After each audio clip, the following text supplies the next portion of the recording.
Так, а что-то какой-то застой или что? Нормально. А есть какая салфетка протереть?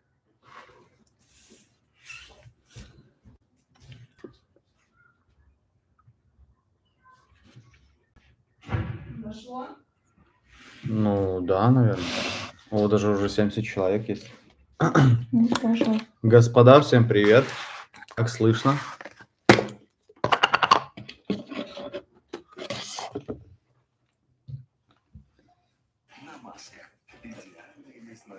Там уже переписываться начали ребятишки, да? О!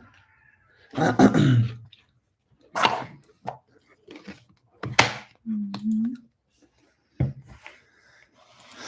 Господа и дамы, сегодня мы разберемся с вами, ну как,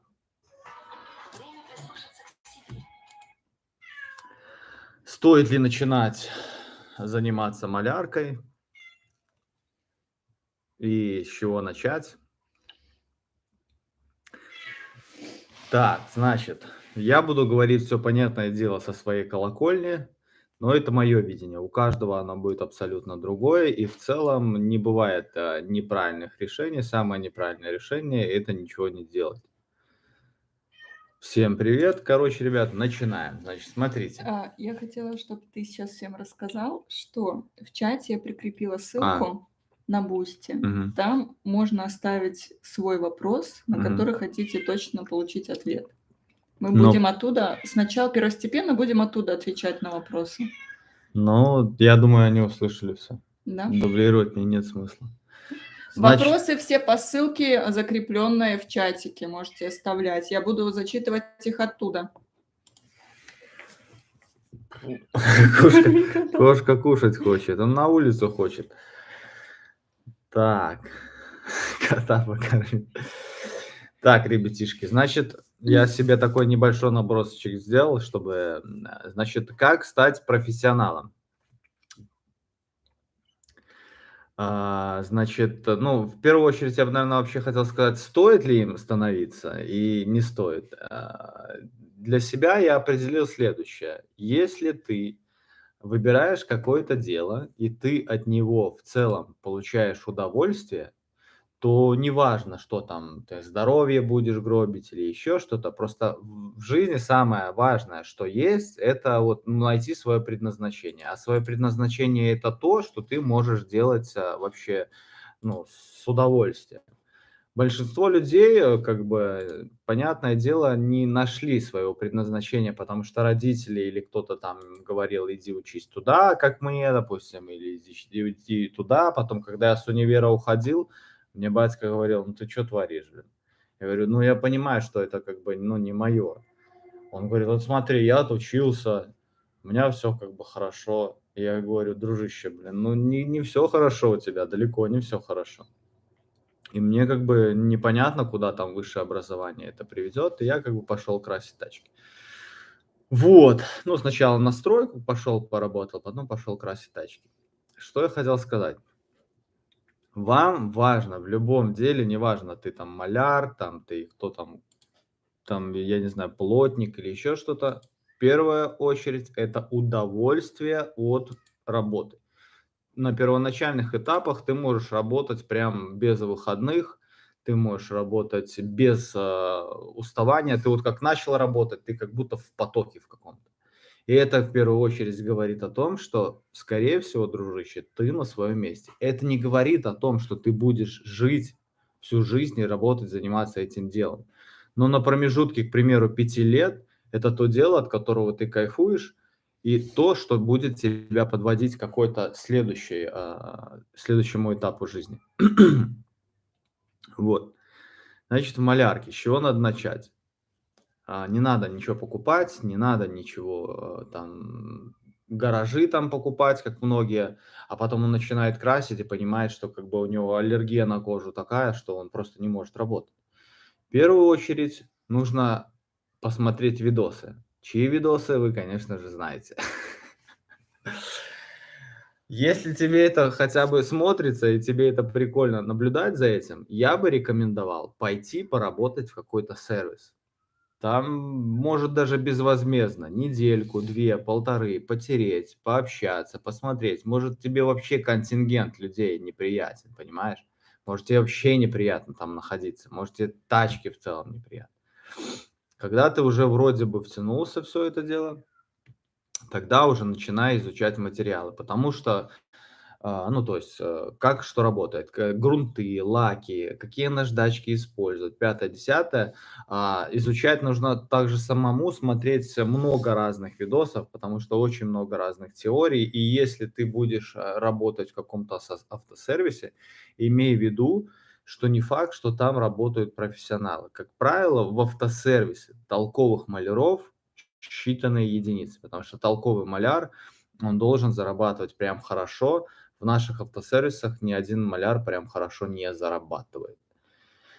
Потому что для того, чтобы маляр зарабатывал хорошо, должно быть все оборудование. Прям все абсолютно до каждой мелочевочки. У нас же как в автосервисах? Дали брусок маляру, на, крась. Даже пистолета не дали.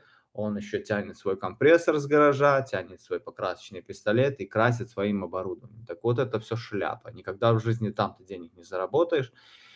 Если ты можешь заработать только в том сервисе, где есть все абсолютно все этапы подготовки, все подготовительные боксы там от, малярки до, подготовки и еще остальных цехов, где это все разбирается, и каждый человек отвечает за свое дело.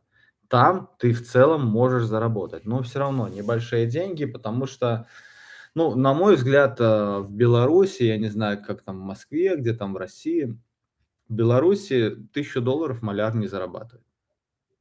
Не поверю, что $1000 маляр зарабатывает на работе. Это же, если так разобраться, $1000 он зарабатывает себе, и плюс, самому, автосервису он должен заработать еще 1500. Итого это получается типа $2500. Но это, конечно, в том случае, если все оборудование есть там, то в целом я могу как бы поверить. Ну и то навряд ли. Вот, это ж сколько элементов он должен открасить за месяц, чтобы заработать за 20 дней такую сумму. Как бы это вроде и небольшая, если пойти в магазин, а вот чтобы заработать ее, сами понимаете, такое себе.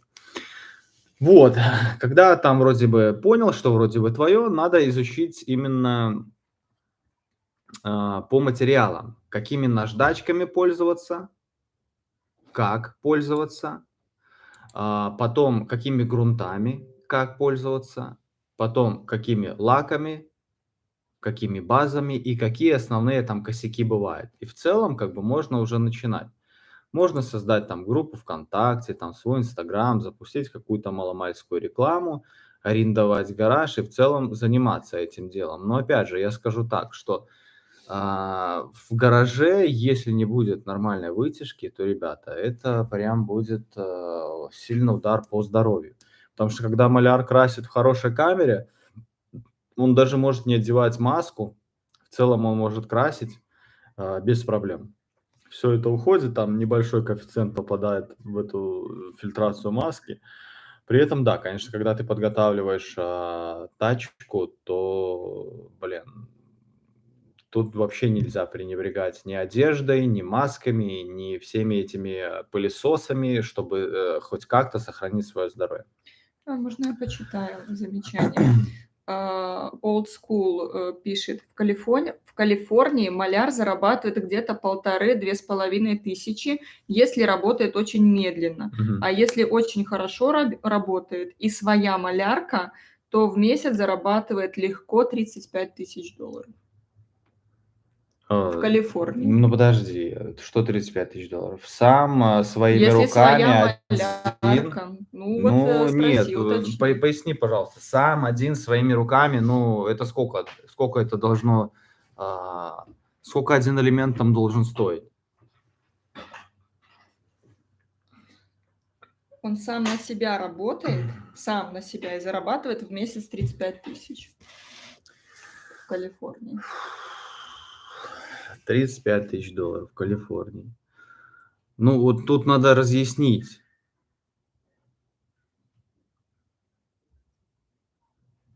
На себя в Беларуси в целом $1000 на малярке сделать можно, я думаю.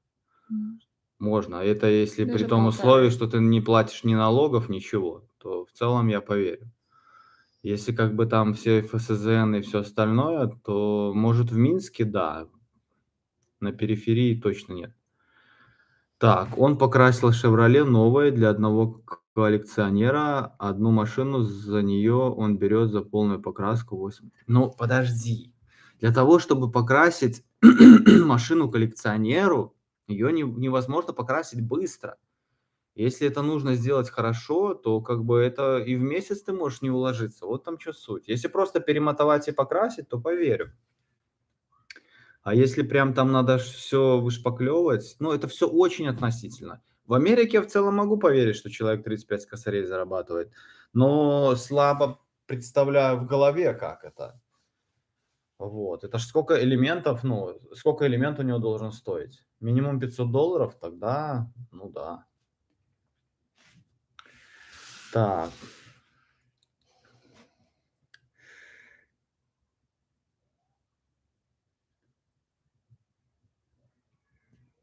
Калифорния свистит немного. Ну, да, ну, нет, просто человек не свистит, он просто услышал какую-то информацию, наложил на свой фильтр понимания процесса и как бы выдал нам. А по факту, если там начинать разбираться, человек скажет: о, так не, у меня же там 18 человек работало, чтобы я заработал, и плюс я им никому ничего не заплатил, он скажет так.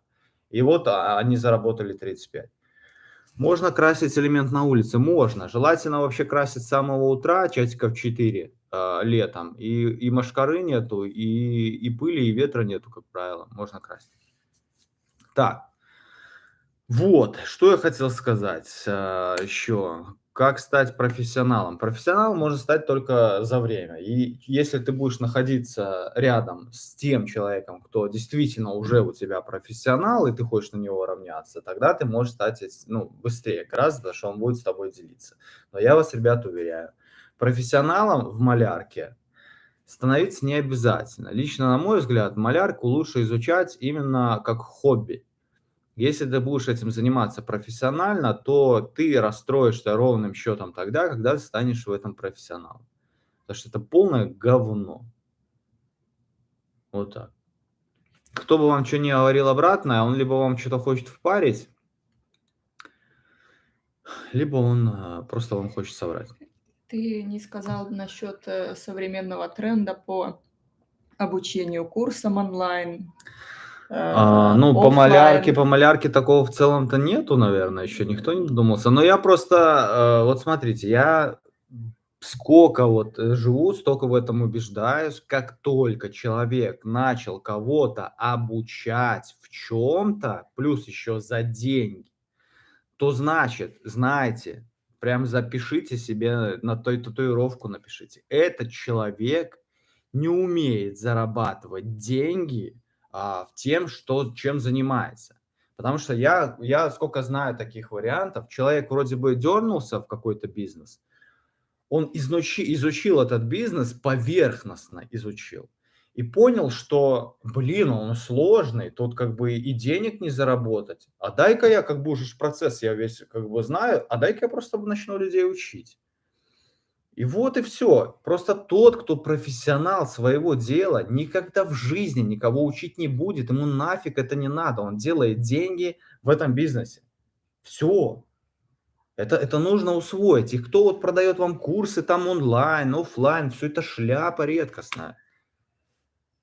Ну, не все, Не есть и все, не, толково. ребята, не все, не все. Спора нет, как бы есть люди, которые действительно дают курс, но он, как правило, такой очень узкий получается.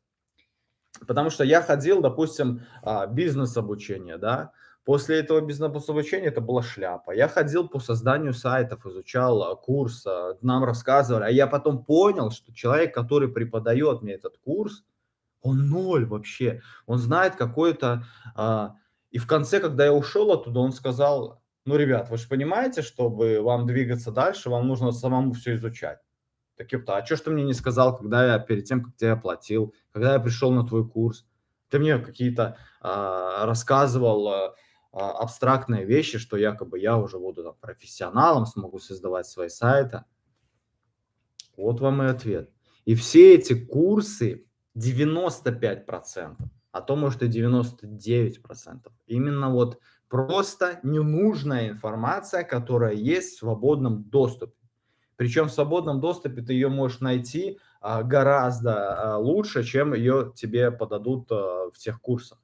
Я говорю, что для малярки нужно только понять. Понятное дело, что тебе нужно красить, тебе нужно разобраться с материалами. Какие грунты для чего, какие наждачки для чего, как бы с какой стороны подойти, какие лаки для чего, на каком давлении красить. Все. Теорию ты можешь выучить буквально там за, я не знаю, за месяц, какие косяки. Но косяки тебе нужно именно понимать именно в процессе, когда ты вот с каким-то косяком столкнулся. Вот. Ты его устранил, все, навсегда запомнил. Человек говорит по поводу обучения. Он работает на мастера по кузовному ремонту. У него опыт больше 30 лет. Он сам работает с нами и параллельно берет людей на обучение. Мгм. Что-то Ну, плохое? нет. Это хорошее обучение. Если он профессионал, и если он на этом зарабатывает сегодня, то как бы да, это вообще, это вот единственные 5% тех, которые действительно что-то знают и Могут умеют. передать знания. Да, вам понимаете, вам сейчас сколько вы найдете вот эти вот курсы по криптовалютам? Да человек не зарабатывает на них ни копейки, а продает вам курсы. Он вам расскажет, где зарегистрироваться и куда положить деньги по факту. И какой-нибудь еще воды нальет вам, и все. То же самое и тут. Если человек занимается полировкой профессионально, сам полирует и как берет участников, учащихся и рассказывает, все. Просто этот человек должен быть непосредственно в цепи, ну не в цепи, а звеном цепи, клиент, деньги и качественный продукт. Если он этого не делает, то он не может вам дать правильное обучение. Поймите вы, наконец. Это невозможно, потому что как бы он не в этой цепи. Просто выдернули какого-то человека и научи нас чему-то, чего ты не делаешь. Вот и все. Человек еще просит пояснить, почему ты разочаровываешься в малярке, когда становишься профессионалом. Потому что ты понимаешь, что дальше расти некуда. Ну, я объясню, что любое твое движение должно быть стадией твоего развития, то есть следующей стадией. Когда ты в малярке становишься профессиональным маляром, то ровно в этот момент ты, ну, здесь либо остаешься, либо ты уже должен идти кем-то другим, не маляром. Допустим, там каким-то мастером цеха по малярке, там, директором производства по малярке. Ну, как бы это уже совсем другое. Я просто, смотрите, я просто объясняю, что когда все люди, они все, ну, большинство людей идут в какое-то дело, будь то IT, будь то малярка, будь то еще что-то, знаете, вам нужно ровно в этот момент разворачиваться и идти ровно в другую сторону. Потому что когда стадо, не людей, а стадо животных идет на, к примеру, какое-то поле, да, их там загоняют, ну или, к примеру, в дикой природе, то понятное дело, что там уже будет, скорее всего, жрать нечего. А в другую сторону, когда ты пойдешь, абсолютно в другую сторону, вот там у тебя шансов гораздо больше. Да, но ты и сдохнуть там можешь тоже. Но, скорее всего, там будет хавки побольше. И поймите еще один важный момент. Никогда не выбирайте дело своей жизни за бабло. Вот если ты видишь, что человек там зарабатывает много, ни в коем случае не иди туда, если тебе это не нравится. Потому что ты точно там прогоришь, точно у тебя не получится то же самое, что у этого человека, и как бы ты разочаруешься. А если у тебя что-то и получится, а потом ты это все потеряешь, ну, бывает такое, то ты по факту не получал удовольствия от дела, которым ты занимался, и по факту у тебя ничего, грубо говоря, не получилось. А так, если ты, к примеру, занимаешься каким-то кайфовым для тебя делом, даже если вдруг ты там на перекупе все бабки потеряешь, там, к примеру, тачку ты какую-то купил, и с ней что-то произошло. Блин, ну ты все время, к примеру, кайфовал от этого, понимаешь? Вот, я просто к этому. И если тебе твое дело прям будет по кайфу, прям вот будешь гореть этим делом, любым, там, носками торговать, либо там посудой, либо еще чем-то, отвечаю, у тебя будет, вот прям с деньгами у тебя должно быть все хорошо всегда. Если ты не будешь людей опрокидывать, жить честно, по порядочным законам своим, платить налоги, то 100% у тебя все будет хорошо. И со здоровьем, кстати, тоже. А вот вопрос тебе. Если, ну, например, ты выбираешь область, что тебе изучать, но понимаешь, что, например, в IT, в программировании есть деньги, Мгм. но ты не знаешь, понравится тебе или не понравится, и ты идешь в эти или в программисты, или в маляры, потому что тоже можешь хорошо получать. Начинаешь осваивать. Но поймешь ты, нравится тебе или не нравится, только уже потом, когда Смотрите, ребят, попробуешь. что касаемо IT, я вам объясняю такой момент, который мало кто даже в принципе может представить. Значит, когда ты идешь туда, ты должен понимать, что представляет твоя жизнь по факту. А по факту твоя жизнь представляет следующее. Ты просто сидишь вот так, ручки вот сложил, да, вот так, ручки так сложил, нажимая просто со стороны, как это смотрится, а по факту тем и является. И нажимаешь на кнопочку мыши. Это равносильно, что, допустим, мне сейчас скажут, да, Антон, смотри, нажимаешь на вот эту ручку 1000 раз и получаешь $1. Я, да говно вопрос. 1000 раз 2, 1000 раз 3, мне, к примеру, идет. По факту это то же самое. Это то же самое. Это не то, что с колодца принести воды, напоить, к примеру, кого-то, или там самому попить, там, или сделать для кого-то. Это по факту то же самое. И поймите вы, наконец, что ни один айтишник, который занимается тупо своим делом, он не может быть счастливым. Потому что это противоречит законам природы. Понимаете? Просто человек сидит на ровном месте. Да вы бы знали, сколько айтишников борются с депрессией. Я вам даже могу объяснить почему. Если человек не испытывает физического труда, что формировалось тысячелетиями? Человеку, чтобы убить животное, нужно было пробежать 3 километра, а то и 103 километра. И вот только тогда, когда он там убивал свое животное, вот только тогда вырабатывался гормон счастья у него. Вот только тогда он был кайфовым для себя человеком, ну и полноценную жизнь испытывал. Айтишник что делает? Он пальцем одним шевелит. От того и болит спина, глаза, голова, депрессия постоянно, ребят. Я говорю, что природу обмануть не получится. Айтишник через 1000 лет, может быть, будет счастливым, потому что за 1000 лет организм как-то переформируется. А айтишники появились буквально, ну, там, ну, пускай возьмем 50 лет назад. За 50 лет, ну, не меняется человек, он не переформируется, не мутирует.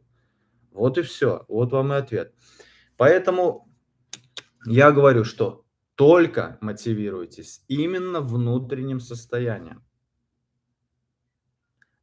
Понимаете тогда? Чел пишет: я айтишник, работаю до 2 дня, после 2 ремонтирую и крашу тачки, а также делаю мебель. Не, ну так понятно, ты работаешь физически. Я вот и говорю, что вот айтишник может быть только тогда счастливым, когда вот что-то похожее. То есть Разбавляется. работа у него IT, а физический труд, именно физический труд может сделать человека счастливым. Вот когда он присутствует в твоей жизни, просто это на гормональном уровне работает. Почему многие, к примеру, те же айтишники идут в качалку? Они, может, не понимают этого, но именно тогда, когда твои мышцы сокращаются, в твой организм выделяются гормоны счастья этого же самого. Если вы с любым тяжеловесом, тяжелоатлетом пообщаетесь, с качком, что после тренировки он, сука, счастлив.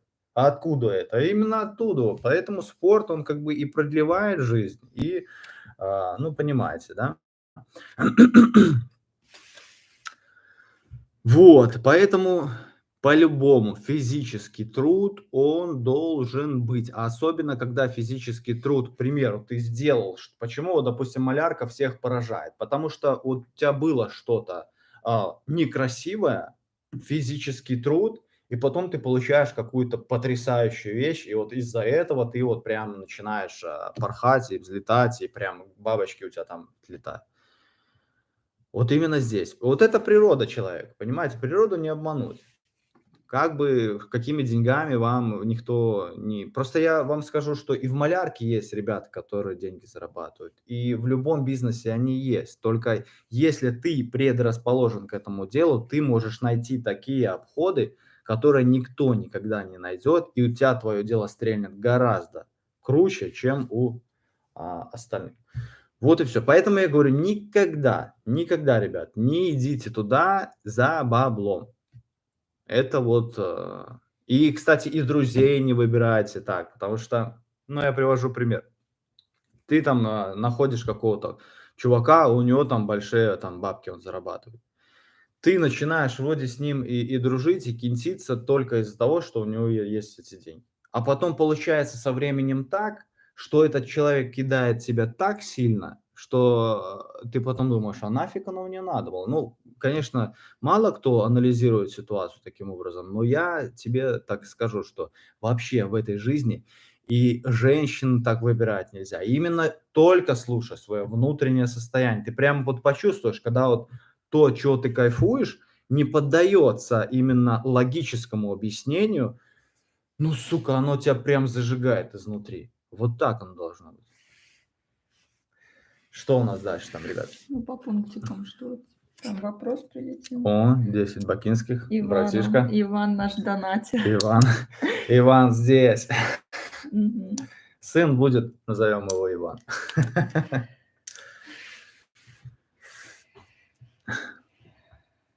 Иван просит субтитры.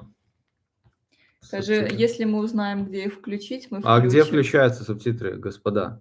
Нигде. Скажи, что мы сохраним стрим. Короче, я напишу. Да. Подожди, тот человек, который занимается в Калифорнии, он с детства этим занимается, потому что его отец был маляром и восстанавливал машины из полностью разбитого состояния. Он кайфует. Я не спорю. Все круто, Калифорния. Но мне кажется, мы не знаем всю историю, как он зарабатывает 35 тысяч долларов в месяц. Вот в чем суть. То есть, ну, допустим, я, к примеру, знаю человека, он зарабатывает, ну, с его слов, было типа 3000 долларов в месяц, но он, к примеру, красит каждые 3 дня, ну, пускай 4 дня машина на быстрый облив. И это получается 5 машин он делает, так? И это стоимость 500 долларов. Это 3. А тут умножаешь на 10, то значит в Калифорнии такая работа должна стоить типа 6000 долларов. Ну, как-то что-то и машина за машиной идти прям по такому рыхлому окрасу. Ну, блин, я не знаю, может, это как-то было, типа, лучше его время, и он плюс округлил еще, добавил 30 тысяч к 35. Может быть. Ну, как правило, я слышала, что как в Америке красят полный облив, ну, машины, это только полный облив, они перетерли и задули. То есть, если, к примеру, ну пусть И неделя у сколько это него, должно стоить? ну, 8-5, от 5000 долларов полный облив. Давай, ладно, смотри, подожди, 8 тысяч. Вот теперь слушайте меня, вот как говорит дилетант, не понимает. Смотри, сколько должна стоить машина, чтобы 8 тысяч долларов покраски в Америке для нее было актуально? Сколько? Ну, дорого. 30? Ну, больше. 30. Да. Давай разберем, что должно быть с машиной, чтобы красить ее Ну, поцарапана вся. по кругу. Ну, в общем, в Америке никто подожди, полный облив не красит. давай логично. Она должна быть Нет, суперстарая. подожди, суперстарая. И Где уникальная. взять таких суперстарых коллекционеров? Ну, есть там много в Америке. Невозможно покрасить. Коллекционные машины так быстро никто не красит. Ее нужно сделать качественно. А им нормально, что их Нет, просто обольют. это просто слова с воздуха взяты. Если там Lexus за 30 тысяч, он будет битый. У них он сразу идет в Беларусь его отправляют. Забирайте, типа, шрот этот, он здесь не нужен. Да нет, они тоже восстанавливают эти машины, только они, По к кругу примеру, красить? ну не по кругу, крыло, Нет, там бампер, это там. не делать. Это там очень дорого. дорого стоит. Это Ну, проще отдать, и понимаешь? крыло, И бампер тут по красят. факту получается так, что а какие это машины должны краситься? Нет таких машин, понимаешь? А реставрационные машины, они не могут краситься на отъебись. Это просто невозможно.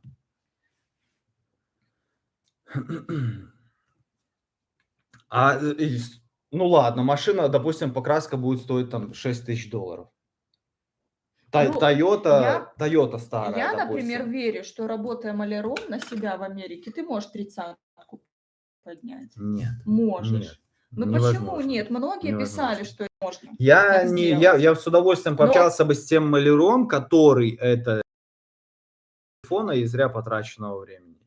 И просто бы с ним, ну, расспросил, как, что, чего. Но мне, если речь не про автосалон идет и не про автосервис целиком, а речь идет именно про одного человека. Он сам себе лично зарабатывает $35 000 в месяц. Но он говорит, что здесь платят хорошие бабки именно за коллекционные старые машины. То есть за Тойоту никто не будет Я платить такие понимаю, деньги. но быстро. Ты 3 машины коллекционных за месяц не сделаешь, Ну, при, может, у него при том помощники условии, что будут. оно 8000. Я просто пока я только слышу цифры, которые невозможно связать. Вот и все. Ну, окей. Ну, я думаю, что, знаешь, я думаю, в Беларуси кто-то может и $3000 Я заработать. говорю, зарабатывают. Только именно здесь на перепродажу очень быстро покрасить и кому-то отдать. Быстро, чисто вот. У нас таких машин много, у нас это актуально. Для Америки это ни разу не актуально. Вот. А это превратится в $3000 для той же самой Америки, а для Америки это уже не такие большие деньги. Ну вот, $35 000 в Америке это годовая зарплата учителя. Я согласен. А за месяц не. Я просто смотрел маляров, кто, может, знает Автокарыча с Америки. Он показывал, что вот им покрасить нужно вот это, вот это, вот это. И показывал типа счет типа там $600. Но все равно это в несколько дней покраска превращалась, там в 3 дня там, или еще во что-то. И это никак не 35 в месяц. Так, ну что, господа, продолжаем дальше. Давай, может, на вопросы Кеп отвечаем. О, подожди-ка. Ребята живут в Америке, в Юте. Здесь маляры и рихтовщики зарабатывают в среднем 9-12 тысяч долларов, работая на большую компанию. Ну вот, уже не 35. Ну, это как бы на компанию. Смотря что, ну, короче, ладно. Тут надо разобраться. Ну, мне, честно говоря, даже в 12 тысяч долларов не особо верится, но Да, вполне может возможно. быть. Это более похоже. Но я думаю, Но что это на работая на контору. себя, можно 35 Ну, 30 возможно, заработать. возможно. Ну, я не представляю, ну ладно. Так, дальше. Спорить мы об Но этом не даже будем. на дядю 15 тысяч долларов в месяц это уже прилично. Ну, не спорю. Да даже Да. для Америки Даже прилично. для Америки это прилично, потому что я знаю, что айтишники такие так себе, там, ну, 10 тысяч Хорошо, долларов мы зарабатывают. сделаем вывод такой, что на малярке можно зарабатывать только в тех странах, где это действительно стоит хороших денег. Но при этом я говорю, что, блин, если на перепродаже что-то делать со спокойной душой. Давай с Бусти поотвечаем на вопрос. Да, давай, что там. Mozilla 52. Антон, привет. 2 вопроса. Первый. Насколько хорошие партнерские подгоны в твоих роликах? Понятно, что это реклама. Все ли так хорошо или приходится говорить про некоторые товары и услуги чуть лучше, чем есть на самом деле?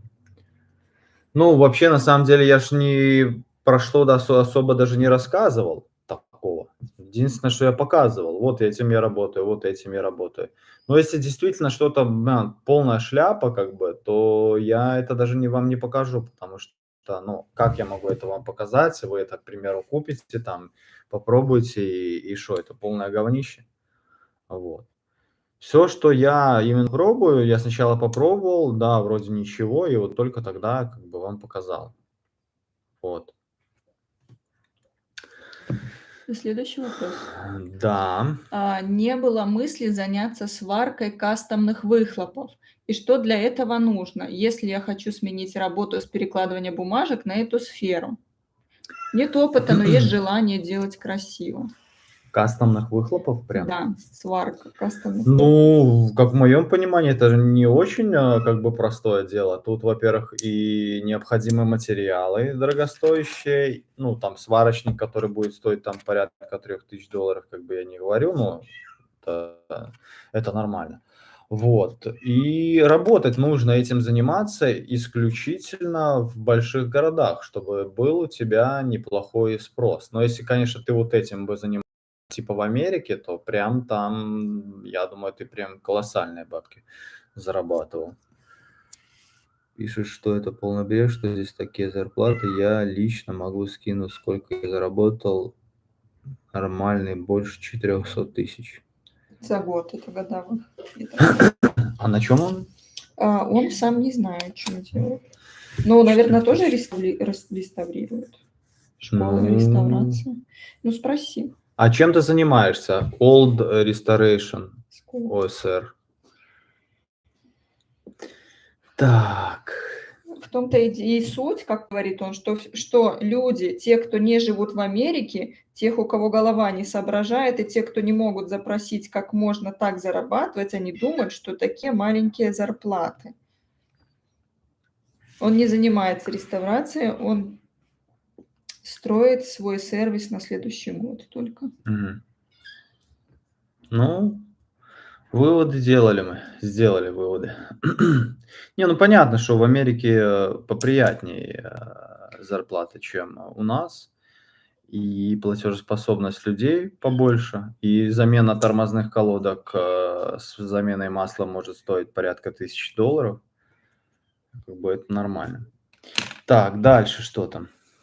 Ты ответил на вопрос На какой? про сварки кастомных выхлопов? Ну, я же говорю, что если этим заниматься, то, ну, во-первых, нужно где-то подучиться, а подучиться в маленьких городах тебе не получится, тебе нужно будет идти прямо в больших городах, где-то найти какого-то специалиста.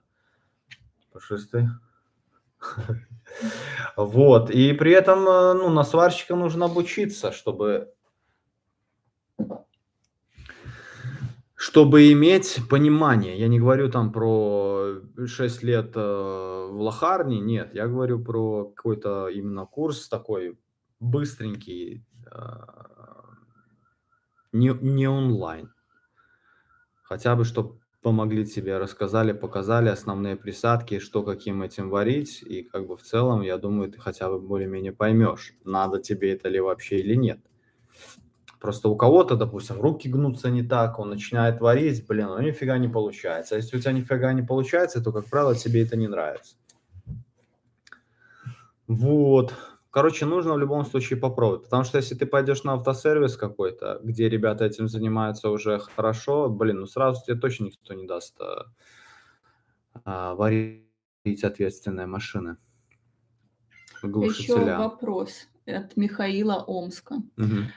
Спасибо за твои видео. Хочет покрасить свой мотоцикл. Мгм. Окрас несколькими цветами, и до нанесения лака, по моим подсчетам, пройдет около 2 часов. Мгм. Не облезет ли лак? Что предусмотреть? Да ничего не предусмотреть. База, она же, как сказать, ну, она же не замирает. Ты базу нанес, и через неделю ты можешь лак наверх положить, у тебя ничего не отслоится. И этому есть объяснение, потому что в базе не содержится отвердителя. База, она как? Ты берешь просто немножко растворителя на тряпочку и начинаешь эту базу просто втирать. То есть она стирается, то есть она, как сказать, снова оживает, когда к ней поступает растворитель. А когда ты наносишь лак, в нем содержится растворитель. Хочешь не верь, хочешь нет. Ты наносишь базу на эту, то есть наносишь лак на эту базу, все, у них происходит реакция, они слипаются. Тот, кто тебе говорит, что базу можно пересушить, блин, ребята, это полная чушь. Ничего там нельзя пересушить. Аэрографы, которые рисуют, аэрографы, которые рисуют на тачках, они могут это месяцами рисовать. Что они потом делают? Как-то перемотовывают это все? Нет. Просто берут и вскрывают это все лаком. И все держится отлично, поэтому никого не слушайте. База не пересыхает, и от нее ничего потом не отваливается. Так. Отваливается это все по другим моментам.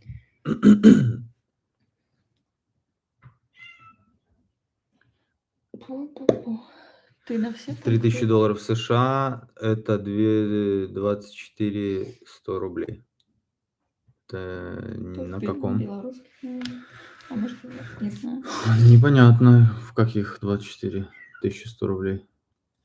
Давай дальше что? Пу-пу-пу. Так, что? Ну, Old School говорит, что, для золотыми руками людей, умных и образованных специалистов, Мгм. они всегда заработают хорошие деньги. И если, работая на дядю, понятно, никаких там, гор, конечно, не упадет, но тем не менее. Спрашивают, когда BMW E34? Скажи, была уже. 34-я? Да не знаю, ребят, как купим, так и будет. 28-я? Ну, я не знаю, блин, что-то она у меня совсем тяжело идет. Я думаю, в течение месяца, ну, может, полтора.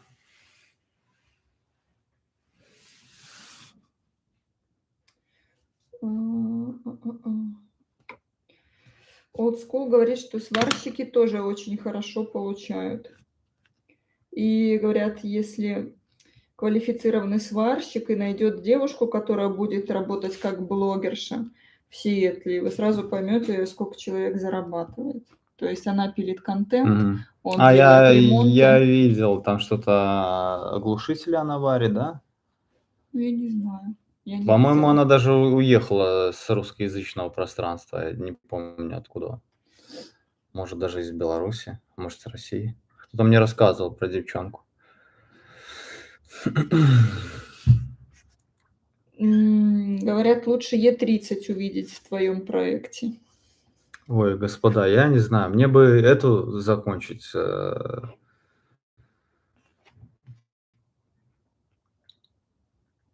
там уже будем смотреть. Я, честно говоря, я не уверен, что я вообще подпишусь прям на такое восстановление еще когда-нибудь.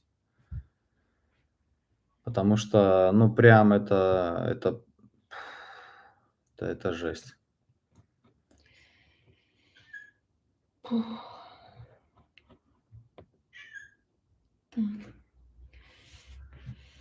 А, так, ваше видео.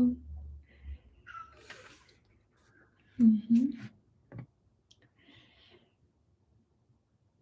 Так, на какие вопросы будем отвечать? Ну, давай на какие-нибудь, дельные.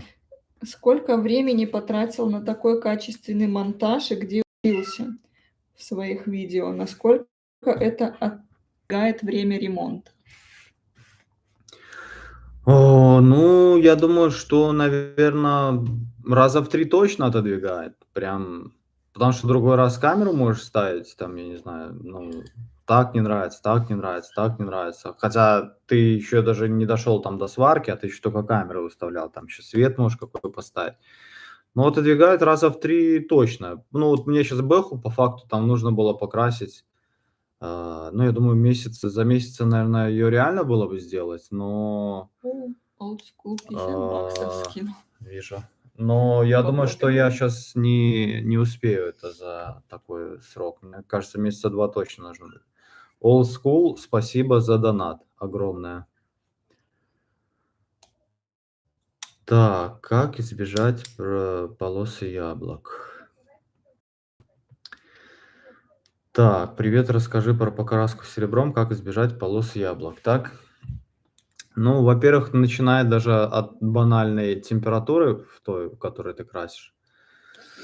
Во-вторых, от пистолета твоего. В-третьих, от давления все это зависит. В-четвертых, от базы. В-пятых, от разбавителя, которым ты это все делаешь.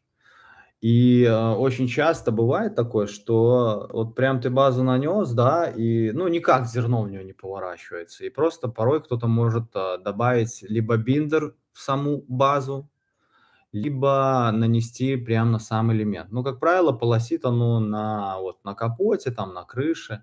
И очень важно, когда ты наносишь, базу, да, тоже большинство ошибка. Вот у тебя факел идет, да, падает на деталь горизонтально, а много кто держит вот так, таким образом пистолет. И получается, что здесь одно количество краски попадает, а здесь совсем другое.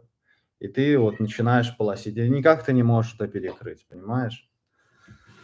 Вот. Много кто решает это просто, ну, когда вот по-колхозному красят, просто со всей дури вливают, прям жидко так, чтобы зерно прям там развернулось. Но этого прям не рекомендую так делать. Вот. Так, вопрос читаю. Привет, сколько тебе лет и как ты пришел в кузовную? Ну, мне 35. В кузовную пришел как-то вот сам собой. После стройки пошел тачками заниматься, просто купи, продай, подделай что-нибудь. Ну, сначала подделай, потом думаю, да, продам, потом одна, вторая, третья. Без особых денег это все было. Ну, вот прям горел этим, вот как я и говорю, что ты должен гореть этим, чем ты занимаешься.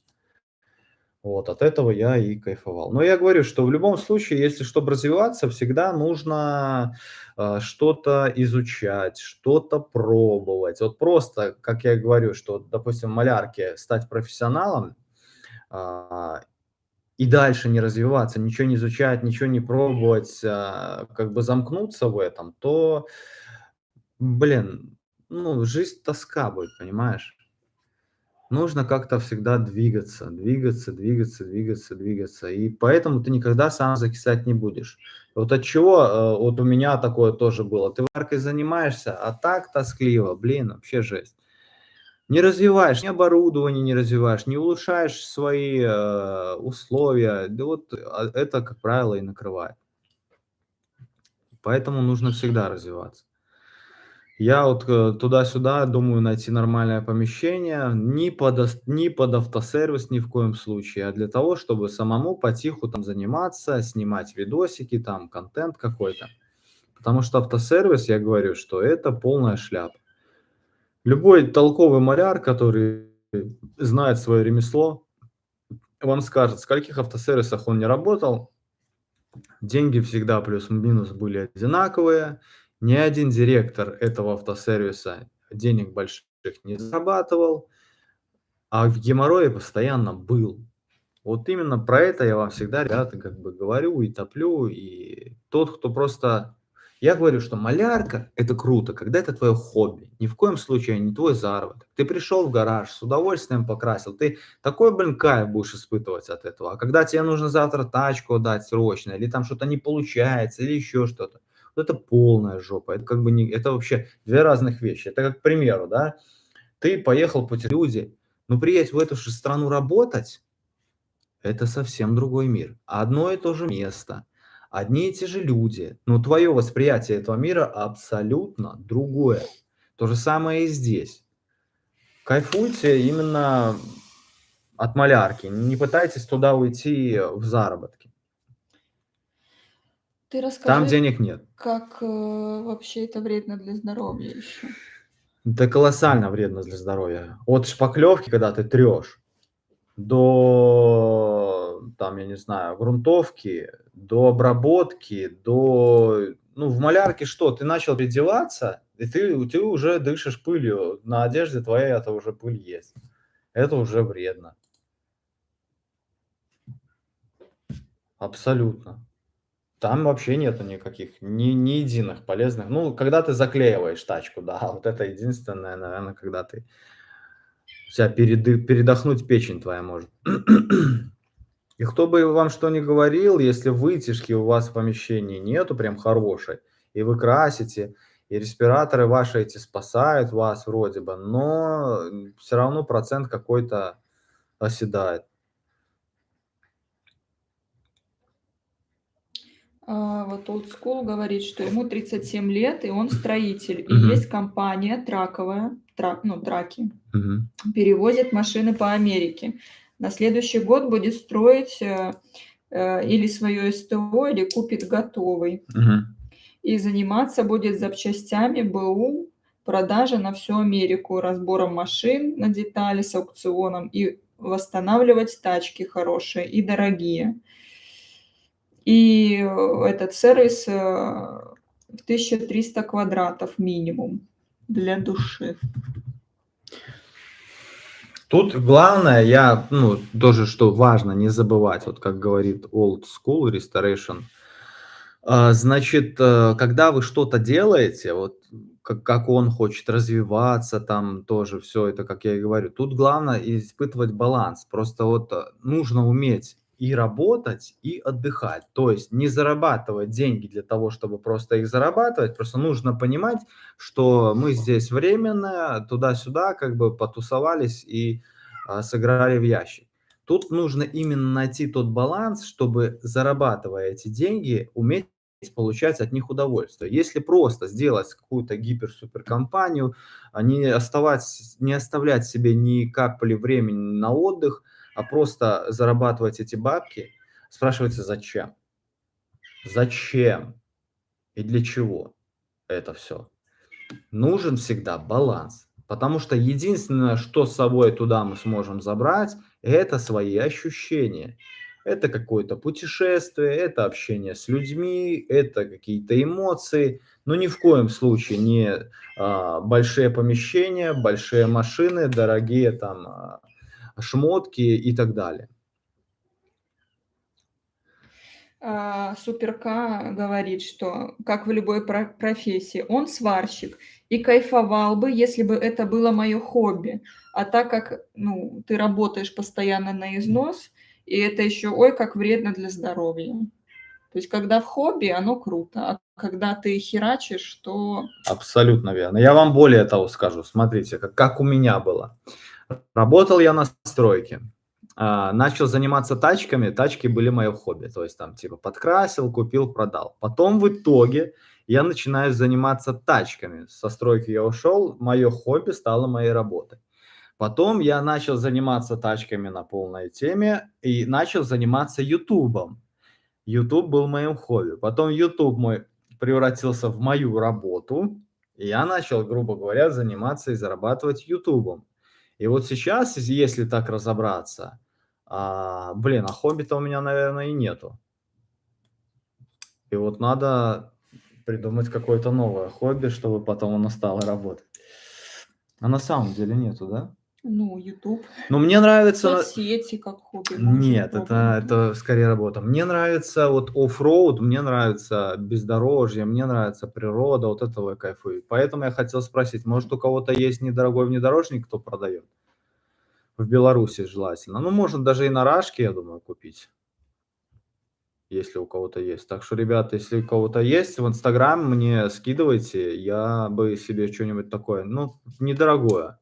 Может, 1000 до 2, до 3 Расскажи, как мы бакинских. сегодня съездили.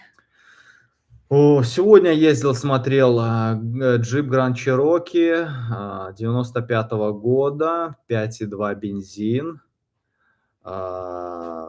Ну, в целом, наверное, неплохо было, но опять же, как бы расход повышенный, а повышенный расход нужно аргументировать низкой ценой покупки.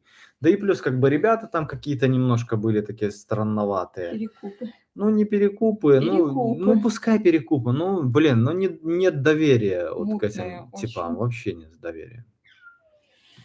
Очень мутные.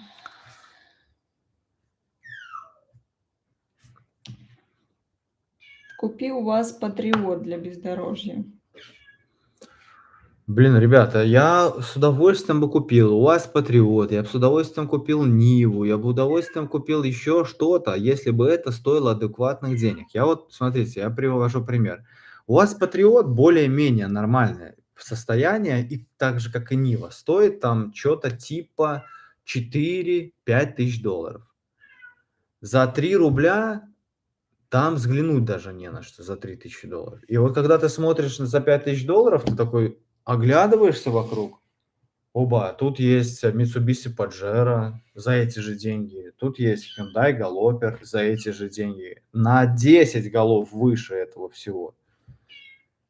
Блин, ну, честно говоря, ну, нету желания покупать такую. А вот я б купил бы там Ниву, там, ну, до 2 косарей. До 2. Ну, в нормальном состоянии, а нигде еще нужно 2000 положить. Хотелось бы просто сесть и поехать, и покататься. Ну, Нива, конечно, Тебе это... предлагают Opel Frontera 2.3 дизель Мгм. до 1500. Кузов надо делать. А где он находится? Барановичи. Дружище, напиши, пожалуйста, в Инстаграм, потому что мы тебя здесь потеряем. Антон Маляр, напиши в Инстаграм. Я просмотрел твое предложение. Opel Frontera в целом это неплохая машина, во всяком случае, не Нива и не Патриот. Ничего против не имею Нивы и Патриота. Единственное, я имею против только то, что люди их цены завышают. А как получается в этом мире? Если кто-то за эту цену покупает эту машину, следовательно, как бы, ну, всех все устраивает. Ну, такие, если бы люди были такие, как я, то Ниву дороже бы $1000 никто не покупал. Ну, 1500 максимум. Не 4000. Просто, ну, реально, ты заходишь в 15-й год, смотришь, машина прошлого века, ну, 80-х годов, салон, там, старое сиденье ободранное, она пятерку стоит, там, 15-го года. Вопрос. Антон, когда машины ремонтируешь, продаешь, рассказывай честно про них. Рассказываешь честно про них? Ну, в последнее ж время я все, что продавал, люди покупали именно видевшие, что я с ними делал. То есть, по факту забирали подписчики. Они: я видел, все. Мне даже не приходилось ничего рассказывать. Тоже нужно понимать вот что. Когда я продаю, к примеру, тачку с Америки, да, ну, если она была новая, то по факту все, что с ней было, сделал я. То есть уложил эту тачку я. Если я продаю старый шрот, как всегда и было, блин, ребят, я же ее не ушатывал. Единственное, что я мог сделать, я ей мог сделать внешку. Ну да, где-то там какой-то по мелочам поменять что-то по запчастям. Почему я должен отвечать за предыдущих типов? Я отвечаю за внешность этой машины. Тебе внешность этой машины понравилась? Понравилась. Ты у меня ее купил? Купил. Руки пожали? Пожали. Какие с меня спросы? Причем я всегда делал, никогда у меня не было ни пены, ни ничего такого, у меня всегда все было переварено, пускай где-то не идеально, там могло плюс не встык, как бы, но я уверен, что все те машины, которые я переваривал и обрабатывал, они еще по сей день ездят. Взять тот же самый Kia Clarus, я уверен, что он по сей день ездит, и ничего там ему не надо ни варить, ни красить. Ну, красить вполне возможно надо. Ssangyong 2.9 турбодизель до... Ну, блин, Ssangyong, я не спорю, машина может и прикольная, но вот с запчастями будут вопросы.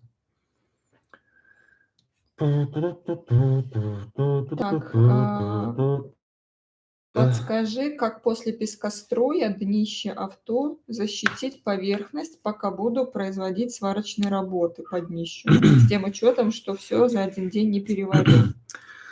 Значит, смотри, я бы сделал так. Можно два случая. Можно просто кислотником задуть все это, открытый металл. Можно эпоксидником задуть. И тот вариант будет хорош, но если ты сразу зальешь тонким слоем кислотника, то потом тебе это все еще нужно будет, всю поверхность задувать акриловым грунтом. Либо ты можешь все это задуть только кислотником, а потом уже как бы по факту варить. Эпоксидником, короче, заливаешь все, а потом уже по факту вырезал, заварил, замазал, ну или закрасил тоже самым эпоксидником. Типа такого.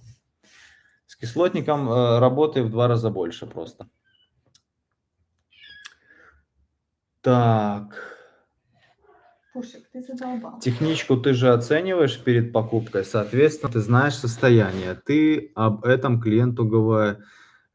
Ты же не станешь делать внешку для продажи, когда техника мертва. Значит, смотрите, ребят, я еще раз говорю вам. Когда вы дело имеете с перекупами, перекуп – это тот человек, который берет шрот. Именно шрот. Он не может взять хорошую тачку с убитой только внешкой, а техническая идеальная. Это бывает очень редко, прям очень редко. тебе никто машину эту задешево не отдаст. Понимаете? Перекуп — это тот человек, это как санитар. Он взял это говно, сделал с него чуть-чуть симпатичнейшее говно, понимаешь, и продал его. Все. Только поэтому он может здесь что-то заработать, потому что ему продали упилок, которые вообще, блин, ну, у меня там знакомые пацаны сейчас делают тачки на перепродажу. Им порой такое шрот пригоняют, что просто я не знаю, что этот человек бы не убился на этой машине, понимаете? Там кузову нет, там стаканы ни к чему не держатся. Пацаны там просто латочки там какие-то приварили, просто обработали. Я как бы перекрестился и пошел. Понимаете, что просто и только здесь вот так можно заработать, понимаете? Здесь по-другому не заработать. Да, есть перекупы, которые работают, допустим, в дорогом сегменте. Там как бы с этим попроще. Но если тачки дешевые, то вот там только вот так оно, понимаете? И чем тачка более упиленная будет, тем перекуп в конце больше заработает, потому что купил ее, соответственно, дешевле. Состояние было совсем мертвое. Но тут нужно понимать следующее, что когда ты покупаешь тачку, нужно брать с собой человека, который в этом хотя бы что-то понимает. Если ты в этом нифига не шаришь, то велика доля вероятности, просто я смотрю, что они там делают. Блин, это просто ужас. Я же понимаю, что человек заплатит за стоимость, и потом получится так, что это все человек попадет, извините за выражение, в пиздорез. На мой взгляд, это должно пресекаться по закону, чтобы такого не было. Понимаете?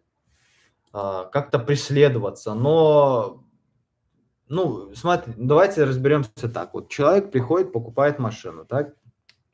Он видит покрашено, все аккуратно, все под днищем вроде все хорошо, но по факту там все в пене и как бы под мастикой, и этого ничего не видно. Соответственно, человек, который ему это продает, он является мошенником, потому что он выдает товар ненадлежащего качества. Он только сделал обложку. Это равносильно, что ты пришел в магазин, купил булку хлеба, разрезаешь булку хлеба, оттуда выплывает конский навоз. Что ты сделаешь?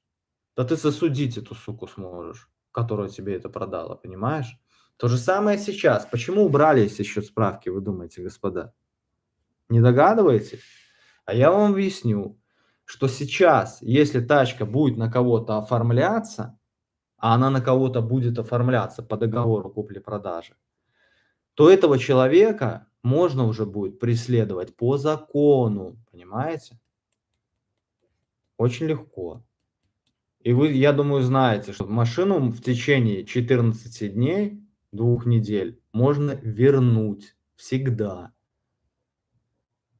И если тебе тачка не понравилась, звонишь человеку, если он тебе ее, ну, если у тебя есть договор купли-продажи, там и все дела, это не просто счет-справка, понимаешь, где там перекупщик может слиться, а это договор купли-продажи. Ты можешь через суд свой автомобиль, то есть свои бабки, вернуть очень легко, очень легко.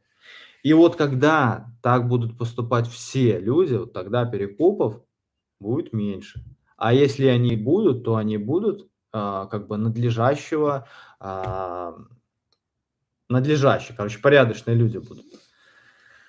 Вот так. Либо тот шрот, который продают сейчас, вот пацаны купили там кусок говна, да, и они с него пытаются что-то слепить. Они его купили за 1600, я подхожу и говорю, ребят, он и 500 не стоит, а вы его купили за 1600. Ну, цены такие. То есть, чтобы сам владелец понимал, что он продает это говно не за 1600, а он должен его на металл сдать, потому что это уже все, это труп, понимаешь? Вот так. Как ты относишься к автоаукционам в Белоруссии? Был ли у тебя опыт? Да, боже упаси. У меня не было. Я, честно говоря, вообще, я не понимаю, как я могу туда прийти, торговаться за то, что я не поездил, не посмотрел толком. Ну, я даже это и не рассматривал. Ну, кто-то как-то этим занимается, что-то там мутит. Ну, я не знаю, я в это даже и как-то ни разу и не влазил. Ну, по сути, с Америкой-то мы точно так же С работаем. Америкой ты новую машину по факту берешь. Ты можешь там прогореть, я не спорю. Но ты берешь по большей части новую машину. А тут вообще непонятно, что стоит. Нет, ну есть же там и свежие машины тоже на аукционах белорусских. Свежее? Да. А цену ты видела на них? Ну, цены, да. Но. Так а нафиг оно мне надо? Там цены неадекватные.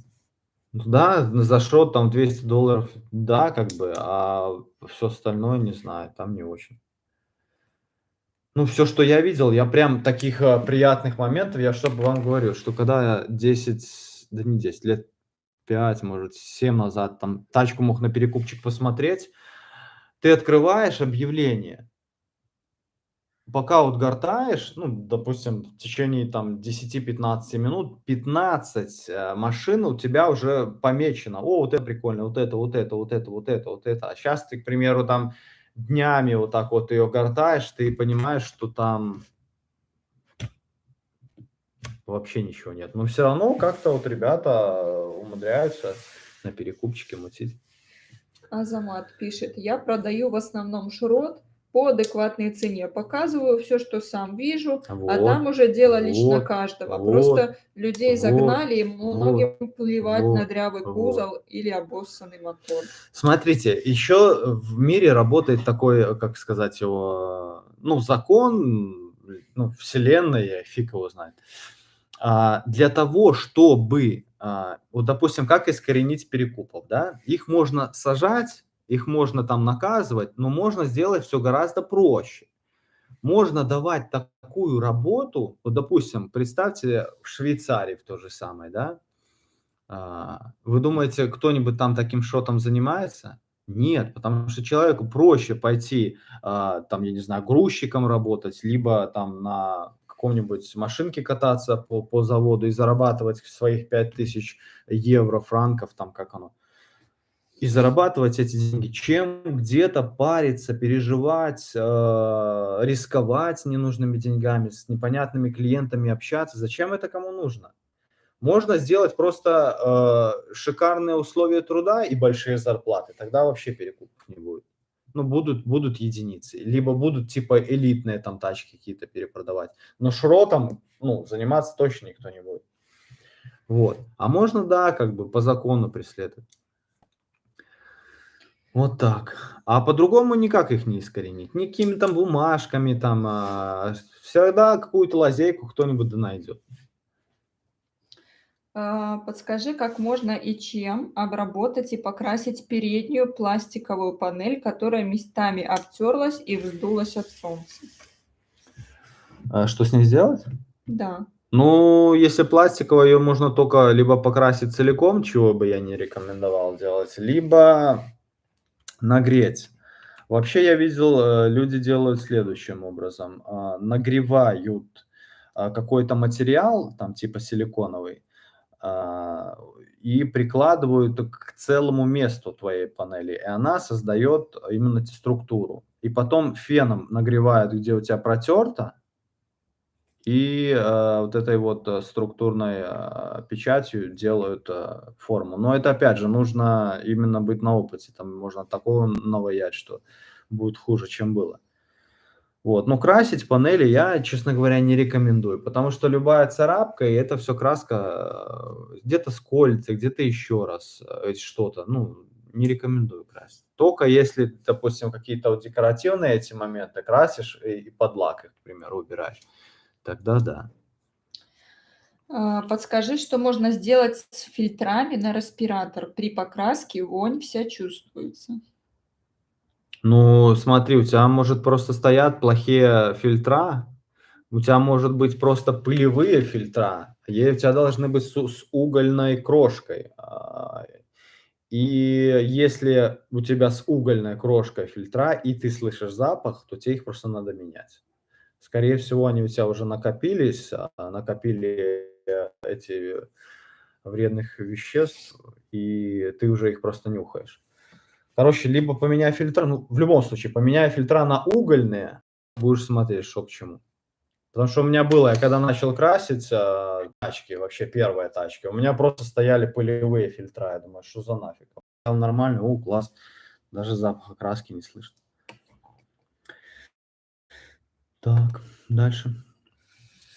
Ам, А что, от хорошей жизни, что ли, перепродажей занимаются? Что ты гонишь на Вот так я же тебе и перекупы? говорю, что есть несколько вариантов. Либо сделать жизнь хорошую людей, чтобы Сознание.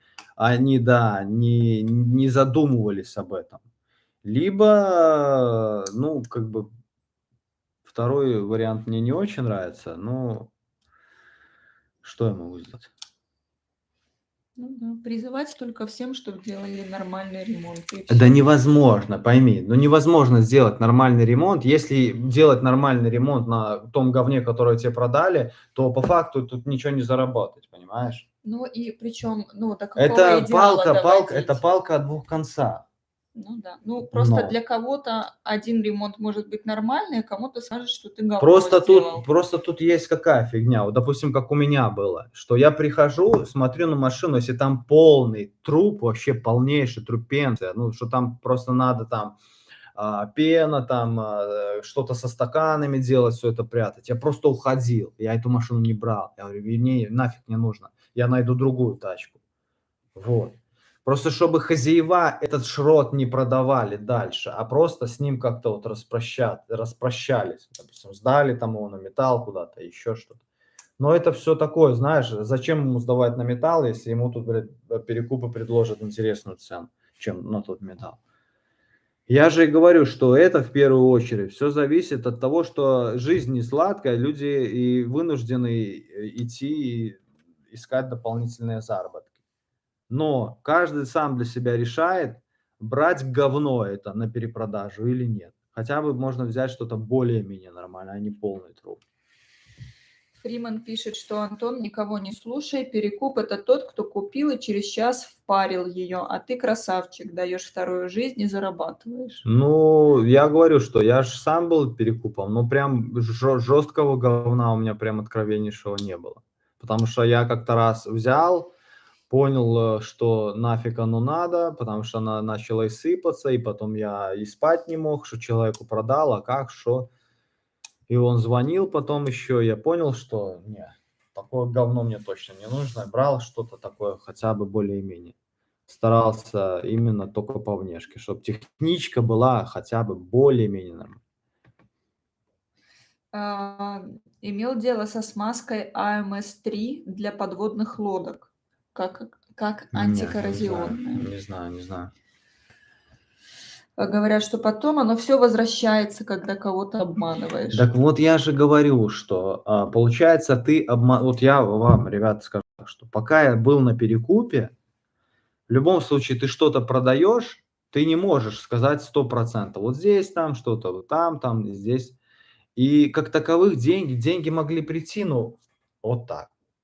Ты, к примеру, заработал 100 баксов, а на 200 баксов твоя машина сломалась. И по факту ты еще в минусе в большем, понимаешь? Ага. Говорят, мужик не должен жаловаться на жену и на машину, потому что сам выбирал. Да мужик вообще в целом не должен жаловаться ни на что. Мужик в состоянии совсем совладать.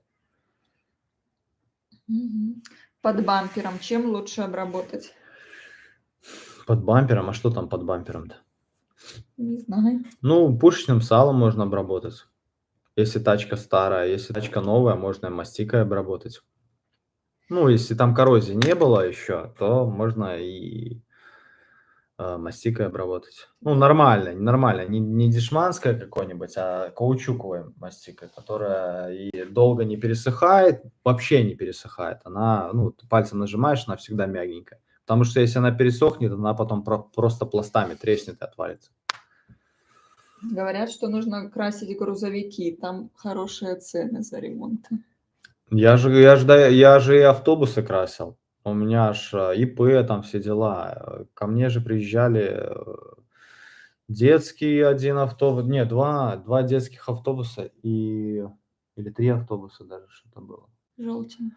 Да, в целом было прикольно, как бы и по деньгам гораздо веселее, но опять же, там и людей я нанимал, там как бы Объема большие. Да, но все равно это все такое, вот это спешки постоянные. Ой. Как правильно обдирать бампер до пластика? Ну, можно, конечно, машинкой заволосить его. Можно химией специальной для смывки краски, для пластика. Ну, можно и феном подогреть. Но с феном, конечно, наверное, можно и делов наваять. Вот. Ну, других вариантов, я думаю, что нету. Можно и пескоструем, конечно, намолотить, но он тоже барашков вам наделает, как и от наждачки. Дай пару советов начинающим малярам. Малярам. Начинающим, а в плане Ну, малярки. Начинающим в малярке. бегите, ребята, бегите. Бегите в другую тему. Ой, бегите, потому что когда вы научитесь, будете вспоминать меня и говорить: "Почему мы тебя не слушали?" Расскажи лучше про электриков, например, или про людей, которые, ну, например, как ключ нам прошивал, что он просто с компьютером какие делает деньги. Зови. Это я остановила. Значит, смотрите, ну, опять же, тут, недавно мы наткнулись на айтишника, который нам помогал по "Хонде", да. Парнишка в теории за 2 часа мог заработать $400. 350.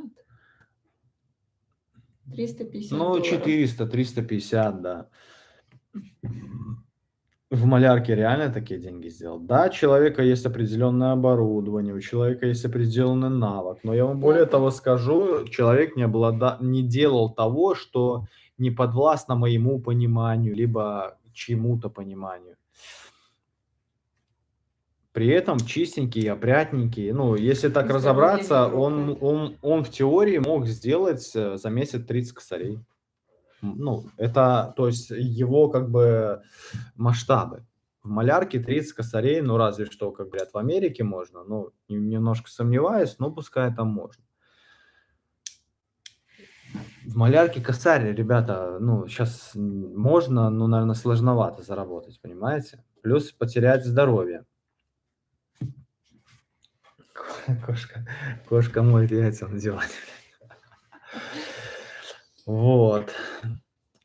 Так. Сейчас все бабки в битых ведрах. А они там были всегда.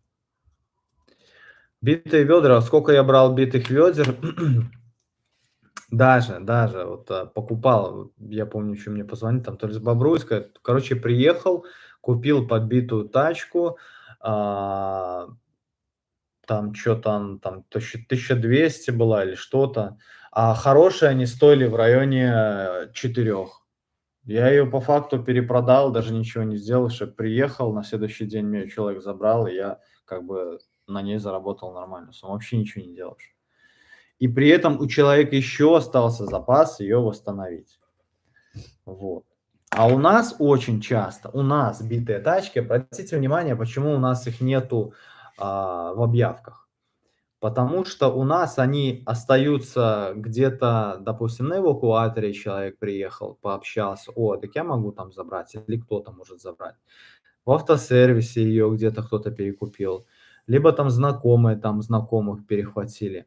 В объявках их практически нет. А если они и есть в объявках, то там остался остаток по цене ровно себестоимость. Ну, плюс-минус там $200 останется. Да нахер оно надо вообще. Я тоже подписчик пару месяцев назад. Я приехал, посмотрел, я говорю, так подожди, здесь себе заработаю. Он говорит, ну, как бы не хочешь, не бери. И по факту потом человек приехал по объявке, он только выставил ее на АВ, и она ушла там буквально там через полдня или день. Я посчитал, что у человека запаса не осталось там. Ну, там, я не знаю, может, долларов 500, может, 700. А машина при этом что-то стоила под десятку. Я говорю, так а нахер оно надо, зачем? Там чуть ли не четверть нужно было вырезать. Ну, зачем? Вот так вот. У нас с битьем все достаточно, только если еще из США что-то тягать, а по месту тут нифига. В США хороший ключник может в день в среднем от 1000 до 2500 делать, только на ключах перепрошивать. Потому что ключи подвязывать дорого, они покупают БУ ключи на eBay за копейки и точат новый ключ из заготовок и перешивают сами. Вот тебе и ключ за $1000 в один день. Я потерял ключ от своей BMW, косарь отдал. Это олдскул, говорит. Человек перепрошил, я уверен, За его 5 за минут. 5 минут, да. Ну и ключ переточил, там сколько стоит? Да, 5 минут 5 тоже. минут тоже. Ну. А что думаешь о том, что BMW E39 в наше время стоит около $7000? Ну, давайте разбираться. $7000. Если там хорошая BMW, если она досмотренная и сделанная, то есть там, ну, докопаться не до чего, ну, там явно какие-то мелочевочки будут по-любому, то я вам скажу по секрету, ребят, эта тачка стоит этих денег. Ну, если там она еще на 3-литровом дизеле будет, то или там 2,5, ну, 2,5 бензин, не знаю, на дизельке, то в целом она может стоить таких денег. Ну, если она досмотрена. Если она досмотрена. Почему? Объясняю. Потому что если ты купишь убитую за 3, либо за 2 и доведешь ее до идеального состояния, она тебе станет в 7, и я тебе отвечаю, станет в 7. При этом ты потеряешь полгода. Понимаешь? Поэтому есть смысл ее купить за 7. Ну, если оно тебе надо. Но у нас большинство покупает. И в чем ты купишь ее за 3 и доведешь до 7, то она не будет в таком же хорошем состоянии, как изначально за 7. Ну, понятно, что за 7 и говна там кусок хватает, но можно найти что-то нормальное. Вот. А там, вот, к примеру, за 3 ты там возьмешь, она уже упиленная, с 2 машин сваренная и так далее и тому подобное. Дорого. У нас тоже не все так дешево. И покрасить не дешево хорошо, и подварить как бы, и запчасти конь. Я же говорю, я на своей 28-й, я в шоке просто. Машина стоит еще на коленях, а там уже по факту десятки нету. Вот так вот. Да, это было растянуто в год, как бы, но каждая копейка записана, и потом я обязательно все перечитаю, и список будет под видосом, что было потрачено, что было куплено. Потому что есть у нас такие, я видел в ТикТоке парнишка рыжебородый,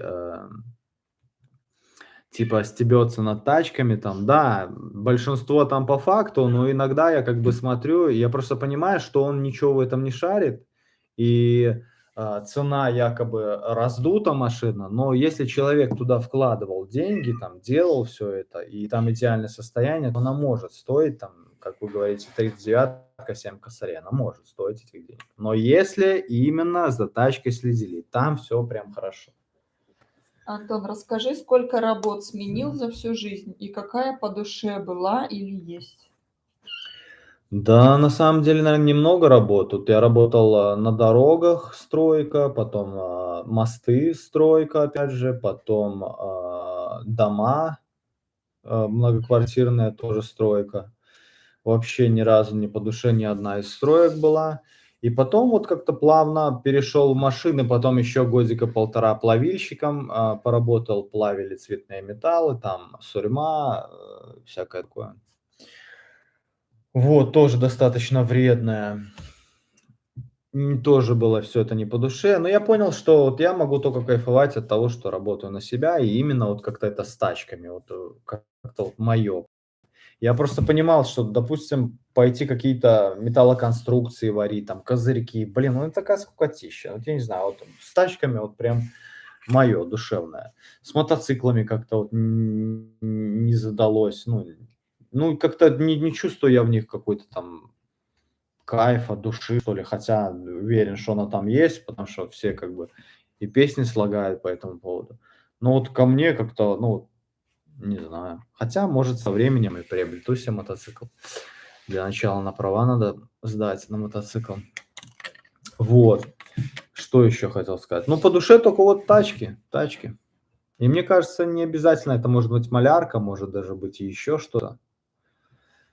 там типа диагностика какая-нибудь, там перепрошивать, но точно не подвеску крутить, точно не двигатели там, ну, не слесарка. Слесарка как-то, ну, вообще не то. Как ты думаешь, какая самая хорошая дешевая тачка? Досмотренная, друг. Только досмотренная и та, на которую не жалели денег, времени и сил. Та, которую даже если ей, сейчас 30 лет, а в нее льют 5 В30, где масло стоит до $150. Ну, есть такие завернутые владельцы, там как бы уже могут, что это нафиг не надо, но тем не менее они это делают.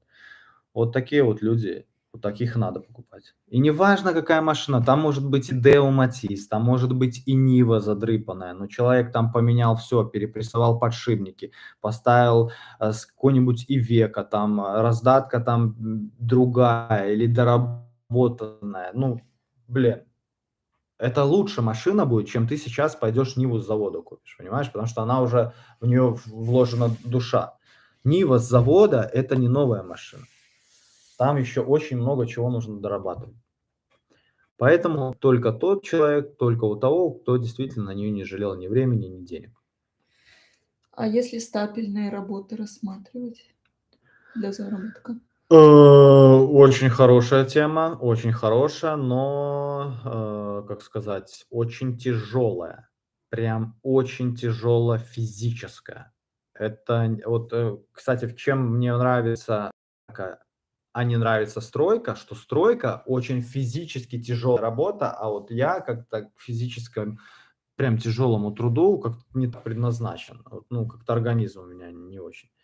А малярка как-то, попроще, там что-то стоишь себе, трешь машинкой. Ну, нет вот этого какой-то силы там применять не нужно. Вот, а стапельные работы, вот я просто когда что-то варю, либо тяну тачку, блин, я так устаю, сука, ужас. Потягайте цепи, эти съемники, да разбери там все это, ох, это тяжелая тема. Но очень прибыльная, но тоже очень вредная. Вредная, потому что и подварить где-то надо, и снять краску где-то надо, и что-то отрезать, ты опять этим дышишь. Вот. Знаете, что я вам скажу? Старайтесь учиться прям работать головой. Вот это прям ценится очень сильно, потому что ты можешь зарабатывать деньги, вообще не прилагая усилий. Понять какую-то схему бизнеса, найти каких-то людей. Ну, понятное дело, головника у тебя будет больше, потому что тебе нужно все предугадывать. Но лучше учиться этому, потому что это всегда ценилось и всегда будет цениться. Но не забывайте, физически работать тоже надо, либо спортом С заниматься. кайфом. Old School говорит, что стройка тяжелая для тех, кто работает, а тот, кто нанимает и контролирует процесс, легко. Old school Но красавчик. это значит работа головой, как ты говоришь. Ну да. Ну, опять же, я говорю, что говорю про себя. Я все, что говорю, говорю про себя. Все, что у меня было. Работали ребята, я вообще не красил машины, не варил, ничего не делал. Я единственное, что общался с клиентом, привозил, отдавал им машину. В моих же гаражах, мною арендованных, все мое оборудование, работали ребята. Я вам скажу так, что счастья в моей жизни на тот момент было меньше, чем сейчас, когда я работаю физически. Понимаете? То есть, если говорить, это прям ключевой момент, я вот не шучу. Ты должен именно жить, а не присмыкаться, понимаешь? То есть в любом своем деле ты должен кайфовать. Кайфовать. И именно кайфовать, потому что ты рано или поздно сдохнешь, но при этом как бы ты кайфовал. Поэтому, если ты где-то и работаешь, ты должен найти себе хобби, машина, не важно, но от которого ты получаешь удовольствие и по возможности на этом зарабатываешь бабки. Вот так вот. А в такси есть смысл работать? Ну, смотри, как бы, ну, тут же по душе тоже каждому. Ну, лично для меня это немножко, ну, вот как я вижу таксиста. Таксист- это тот человек, который там работает вынужденно. Мне кажется, что там удовольствие получать сложно, но это лично мне кажется. Кто-то говорит: "О, блин, да круто, тут и тёлки есть, там и покататься, и можно и побухать, как бы, и всякое такое". Но если у тебя есть семья, я думаю, так уже не прокатит, потому что, ну, ты либо деньги зарабатываешь, либо с бабами катаешься, ну, как бы это уже бред. Не знаю, мне чё-то кажется, что таксист- это вот, вынужденная профессия. Почему? Потому что деньги здесь и сейчас. Вот запомните тоже такой момент. Есть прямая корреляция. Чем короче время от, сделки до получения денег, тем денег меньше. Ч Чем вложение денег и конечный результат дольше, тем денег там больше, там и людей меньше. Привожу пример: такси. Ты завез клиента, получил деньги, ну, получил чуть-чуть. Инвестиция денег, на 10 лет, в какую-то компанию, $100, $1000, там, $500, неважно, на 10 лет. Через 10 лет ты получаешь там, с этими сложными процентами совсем другие деньги.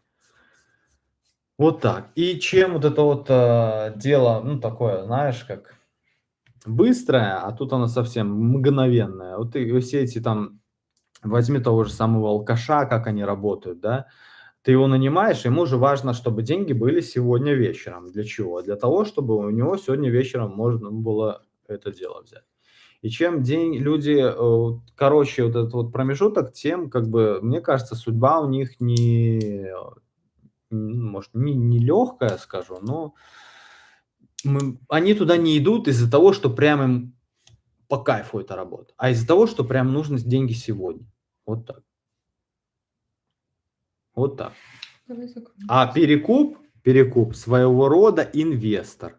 Он сегодня взял деньги $1000, купил машину за $1000, нашел какого-то маляра, отдал ему, задал денег и будет перепродавать эту тачку, к примеру, там месяц. То есть он эти деньги инвестирует, поэтому перекуп гораздо более продвинутый, чем тот же самый таксист, потому что он свои, так сказать, деньги инвестирует.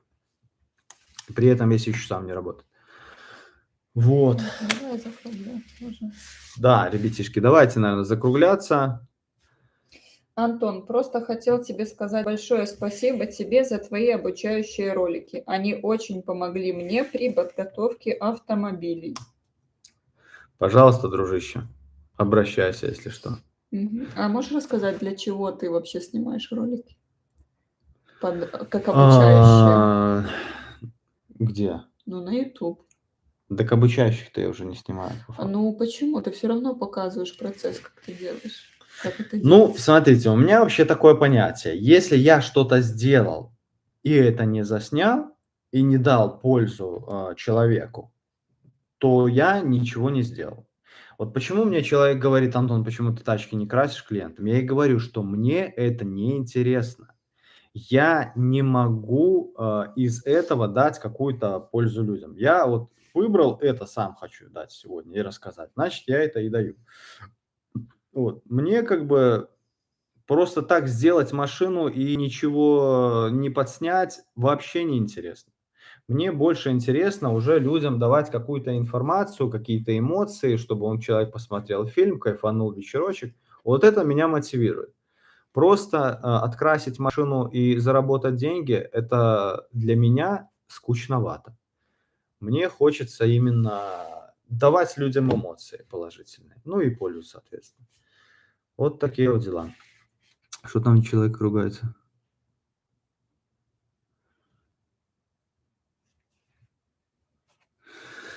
Так, про Яндекс Такси. Ну, я говорю, что везде хорошо там, где нас нету. Побольше обучающих видео, Антон. Выпускай почаще. Да, ребят, надо. Я говорю, что мне надо разобраться с этой бэхой, и для того, чтобы больше делать и чаще видосы, мне нужно с ней разобраться. И почему я не хочу больше такой прям сложный проект брать, потому что невозможно там выпускать быстро видосы. И вообще, я думаю себе, может, какого-то ученика взять, на работу, вы, может, мне напишите в Инстаграм, кто хотел бы. Вот, там обсудим все дела. Так что, видите, как бы Ты не как вешайте нос. Ты как Буратино был рожден на радость людям. Возможно. Возможно.